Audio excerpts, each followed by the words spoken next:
Hello મિત્રો, કેમ છો? મજામાં? આજે હું તમારા માટે લઈને આવી છું મશરૂમ ગોબી મસાલા. બહુ જ સરસ મજાની સબ્જી. મશરૂમ અને ગોબી મેં કટ કરી ધોઈ અને રેડી કરી દીધી છે. હવે આપણે મશરૂમના અંદર થોડોક એવો 1 ચમચી જેટલો કોર્નફ્લોર નાખું છું. હાથથી સરસ આને રગદોળી લેવાનો છે. આવી રીતે કોર્નફ્લોર ના હોય તો ચોખાનો લોટ હોય, મેદાનો લોટ હોય તો બી ચાલે.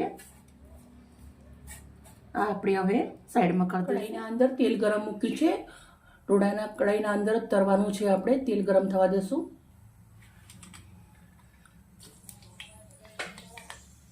કોબીને આપણે તેલના અંદર નાખી દેવાની છે, એકદમ સાવધાનીથી.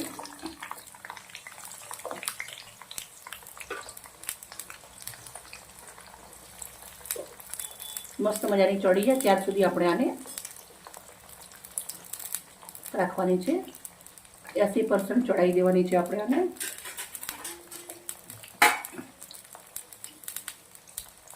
ફૂલગોબી આપણી તરાઈ રહી છે. સાથે આપણે જે ગરમ મસાલા વાપરવાના છે બતાવું છું. મેં તમાલપત્ર લીધા છે, થોડા 2-3 ટુકડા, 2 ટુકડા કરી લીધા. થોડું જીરું લીધું છે, થોડા લવિંગ લીધા છે, થોડા કાળા મરી, સૂકા મરચાં, પછી તજના ટુકડા, 2 મોટી ઇલાયચી આવી રીતના દબાઈ દેવાની છે. ફૂલગોબી આપણી તરાઈ અને સરસ મજાની રેડી થઈ રહી છે, પણ થોડું 2 મિનિટ જેવું આપણે હજી ચડાવશું.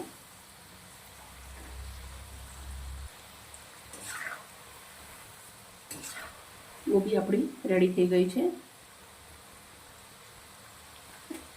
આપણે ગોબીને 80% પકાવી છે, કેમ કે 20% હજી આપણે આને ગ્રેવીના અંદર પકાવવાની છે. જે સબ્જીની ગ્રેવી બનાવીએ એના અંદર પકાવવાની છે. બધી જ ગોબી આપણે પકાવી છે.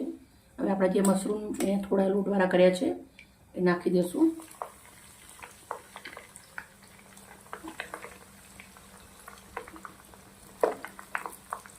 એને આપણે તળી લેવાના છે.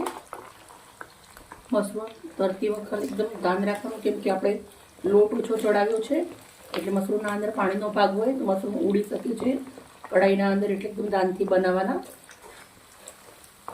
દૂર રહીને તરવાના આવી રીતે. હવે આપણે મશરૂમને મેં 4 મિનિટ જેટલા પકાવી લીધા છે. મશરૂમ પણ આપણે સરસ મજાના ફૂલી ગયા છે. તો ગોબીના અંદર મશરૂમને પણ નીકાળી દેવાના છે. હવે આપણે ગ્રેવી બનાવવાની છે. તળેલું તેલ હતું મેં નીકાળી દીધું, કઢાઈ ખાલી કરી દીધી છે.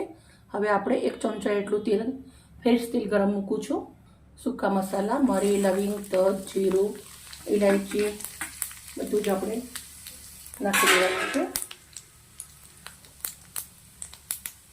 સાથે આપણે નાખવાના છે શિમલા મરચું અડધું સમારેલું, 1 આદુનો ટુકડો નાનો સમારેલો, અને મરચાં છે 3 થી 4 નંગ ઝીણા સમારી દેવાના છે.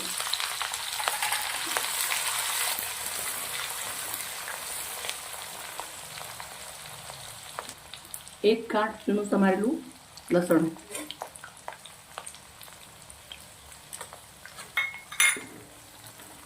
આદુ લસણ મેં સમારીને નાખ્યું છે, તમે વાટીને બી નાખી શકો છો. મસ્ત મજાનું સાંતળવાનું છે તેલના અંદર. આદુ લસણ થોડા સંતરાઈ ગયા એટલે આપણે 1 નંગ ખમણેલી ડુંગળી નાખવાની છે. તેના અંદર ખમણી લીધી છે, તો મિક્સરના અંદર પેસ્ટ કરીને લઈ શકો છો.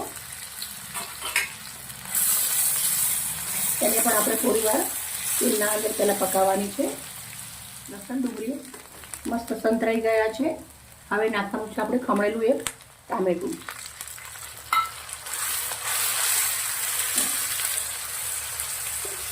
સ્વાદ પ્રમાણે આપણે મીઠું નાખી દઈશું. ટામેટાનું કચાશ નીકળી જાય ત્યાર સુધી આપણે ટામેટાને તેલના અંદર સાંતળવાનું છે. ટામેટું શેકાઈ ગયું છે. હવે મસાલા કરીશું. અડધી ચમચી હળદર છે, 1 ચમચી કશ્મીરી મરચું છે, ચીલી સોસ છે 1 ચમચી.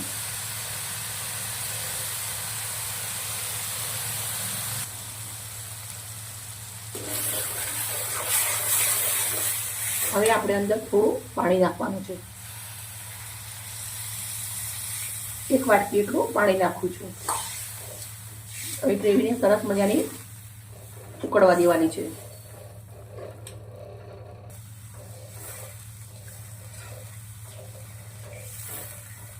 મિત્રો મેં આ બધું છીણીને કર્યું છે, થોડી મહેનતથી કામ કર્યું છે. તમારે છીણવું ના હોય તો મિક્સરના અંદર બી ક્રશ કરી દેજો, ફટાફટ બની જશે. ગ્રેવી આપણી ઉકળી ગઈ છે. મશરૂમ અને પનીર નાખી દેવાના છે. સોરી, મશરૂમ અને ગોબી નાખી દીધું છે. હવે આપણે અને મિક્સ કરી દેવાનું છે. હવે 5 મિનિટ સુધી આને પકાવવાનું છે.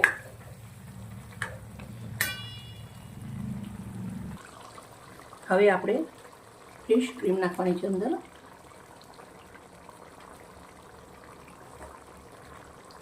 તમે મલાઈ પણ નાખી શકો છો. ક્રીમ નાખ્યા પછી આપણે આને 5 મિનિટ જેવું ચડવા દેવાનું છે, એકદમ ધીમા તાપે.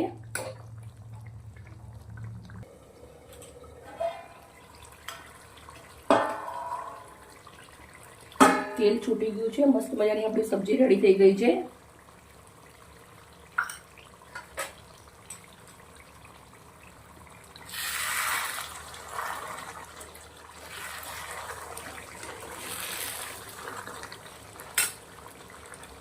થોડી કમી છે, પૂરી કરી દઈશું આપણે.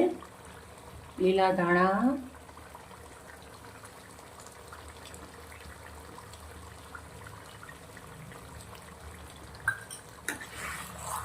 આપણી સબ્જી એકદમ મસ્ત મજાની ગ્રેવી બી ગઢ થઈ ગઈ છે, સબ્જી મસ્ત પાકી રેડી થઈ ગઈ છે.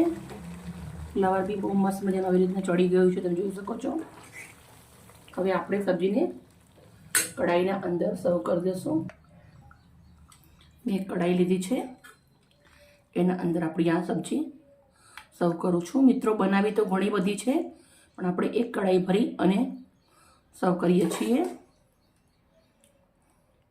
તમે રોટલી જોડે, રોટલા જોડે, પરાઠા જોડે ખાઈ શકો છો. બહુ જ મસ્ત મજાની સબ્જી આપણી રેડી થઈ ગઈ છે. સબ્જી કઢાઈના અંદર સર્વ કરી દીધી છે. થોડા કેવા લીલા ધાણાના પાંદડા નાખી દઉં છું. મિત્રો આજની વિડીયો અને અમારી સબ્જી સારી લાગી હોય તો પ્લીઝ અમને લાઈક કરજો, દોસ્તોની અંદર શેર કરજો.